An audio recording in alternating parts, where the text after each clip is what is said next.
qual a diferença entre galinha de capoeira e galinha caipira. Qual a diferença entre galinha de capoeira e galinha caipira? Vamos lá, vamos tentar falar bem devagarzinho aqui para poder todo mundo entender. Estamos ao vivo. Estamos ao vivo. Então vamos lá. Galinha de capoeira é aquela galinha que não tem genética. É aquela galinha criada no fundo de quintal, aquela galinha criada nos sítios, aquela galinha que normalmente fica solta, aquela galinha que normalmente tem pouco controle em relação à alimentação, em relação à sanidade. Às vezes tem um galinheiro, às vezes não tem. Mas é aquela galinha que é produzida ali a partir de cruzas aleatórias. Você tem um galo, você tem uma galinha, pode ter até um galo de raça, umas galinhas mestiças, uma galinha de raça, um galo mestiço.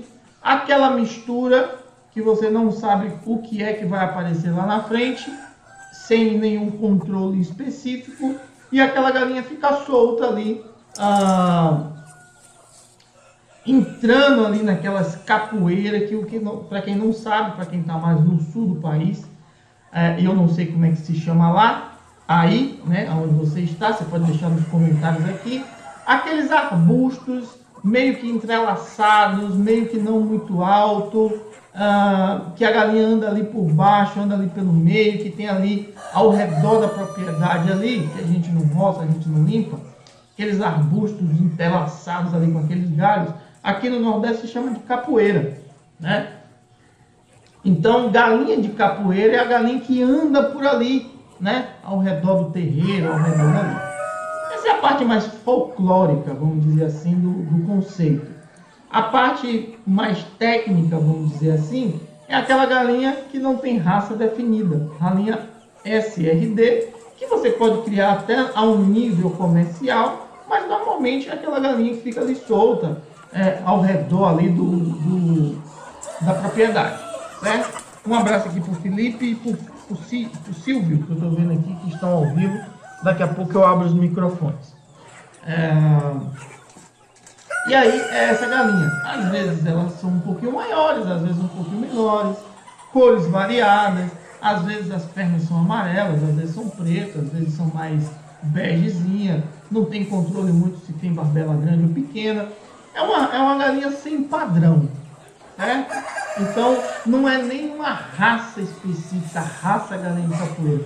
Quando você vê uma galinha que é mestiça, que tem ali, não tem um controle de melhoramento genético, e está ali solta entre os terreiros, é conhecida como galinha de capoeira.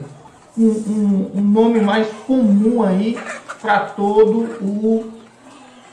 um nome mais comum aí para todo o Brasil, entre aspas, mas o Nordeste utiliza um pouco mais dessa nomenclatura, e depois você vai ter outras nomenclaturas por aí pelo Brasil também. Já a galinha caipira, existe correntes de pensamento, mas a nossa corrente de pensamento é que galinha caipira é aquela galinha que é colocada em um sistema que dá sensação de liberdade e pode expressar suas características ancestrais. Anota aí que esse conceito é do Sandro Ribeiro. Não sei se vocês conhecem o Sandro Ribeiro. Galinha caipira é a galinha que na criação dela, ela pode ter a sensação de liberdade e pode expressar suas características ancestrais. Então é aquela galinha que tem um acesso a piquete, que tem um galinheiro a nível comercial, um galinheiro organizado, não tem problema em relação à alimentação, é alimentada por ração, tem o complemento no piquete, e o piquete é algo obrigatório, porque a sensação de liberdade e as características ancestrais são feitas no piquete. Sendo que a sensação de liberdade é aquele piquete que a galinha tem visão ampla. Ela consegue olhar o horizonte para um lado, para o outro, para cima, e ela se sente livre. não necessariamente é aquele piquete com muros, né? Aquele piquete murado já fica um pouco mais difícil de você ter essa mesma sensação de liberdade. Quando o seu piquete é grande e é murado, você melhora um pouquinho porque tem toda a parte mais ampla. Quando o seu piquete é muito pequeno e é murado, a galinha já tem aí a sensação de liberdade reduzida. Isso influencia no bem-estar da ave. Isso pode... Tem diferença? Tem, porque isso pode, de alguma maneira, estressar a ave e começar a ter comportamentos predatórios. Às vezes, dentro do galinheiro, começa a gerar canibalismo, começa a gerar, tentar pular o muro, tentar ficar se pendurando, isso faz com que ela caia lá de cima. Isso é o que eu chamo de comportamentos predatórios e isso pode causar um pouquinho mais em quem tem esses muros, esses piquete murado, um pouquinho menos para os que têm um piquete aberto. Essa é a primeira coisa, sensação de liberdade. A segunda coisa é expressar as características ancestrais. Antes disso, você viu que tem diferença, né?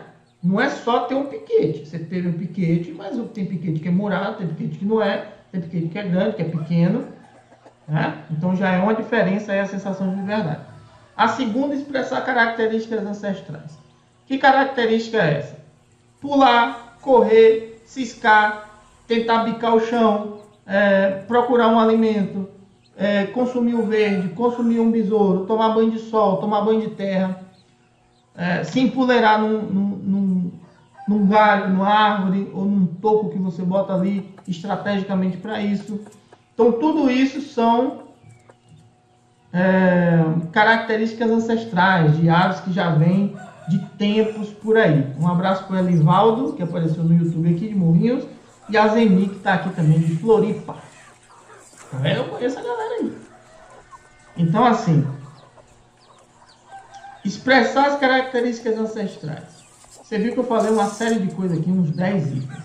Se você tem um piquete que não tem uma areia, que não tem um barro, que não tem uma vegetação, que não tem um momento de sombra, que não tem uma atração para a galinha, você tem um piquete, mas você não tem as funções de um piquete.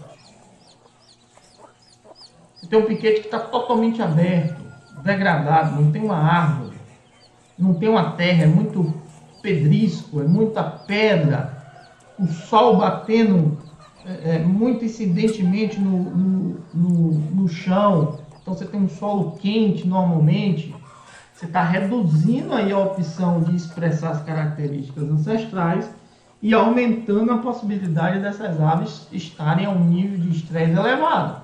Acontece o mesmo problema.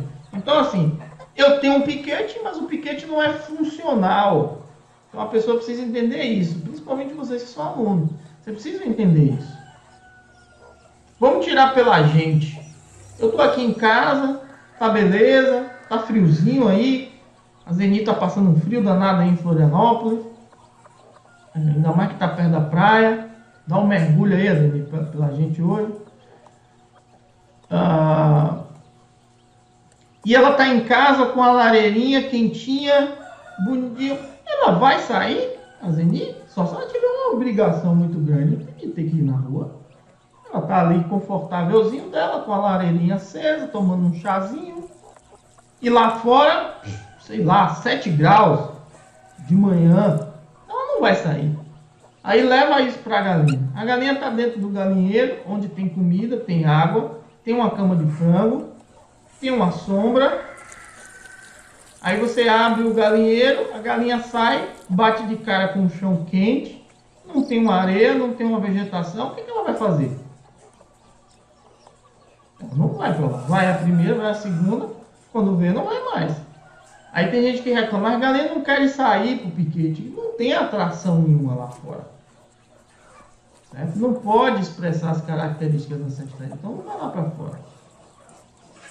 Até um ponto isso é bom, a galinha pelo menos está abrigada ali dentro do galinheiro, mas isso gera mais fezes. O piquete tem essa função de redução de fezes dentro do galinheiro. As fezes no piquete, chove, faz sol, tem o próprio cisco da galinha, aquelas fezes se deterioram ali mais rápido. Você tem um piquete amplo, né? Então tem uma galinha que vai fazer fezes aqui, outra lá na ponta, outra lá no meio, outra ali, outra aqui. Então aquilo está espalhado. Quando você está dentro do galinheiro, aquelas fezes estão concentradas. Estão ali debaixo do puleiro, estão ali perto dos ninhos, está ali perto do lugar onde ela come. Mas como ela não sai, elas estão explorando ali dentro do galinheiro, está fazendo fezes em todo canto. Até o seu trabalho aumenta da necessidade de estar revirando cama de frango de forma completa. Porque a gente retira o excesso desses 3 pontos que eu falei: puleiro, local de dormida e perto de ninho. Você retira o excesso, coloca um pouquinho mais de cama de frango ali nesse local, e os outros locais você revira de forma aí só para manter seco. Nessa situação, você tem que revirar tudo. E revirar mesmo. Então seu trabalho também aumenta, sua insalubridade aumenta, porque isso leva em pó, tanto para as galinhas quanto para você. Então isso é que é interessante no conceito de galinha caipira e galinha de capoeira. Nesses 2 conceitos, toda galinha de capoeira é caipira. Como elas têm liberdade, toda galinha de capoeira é uma galinha caipira.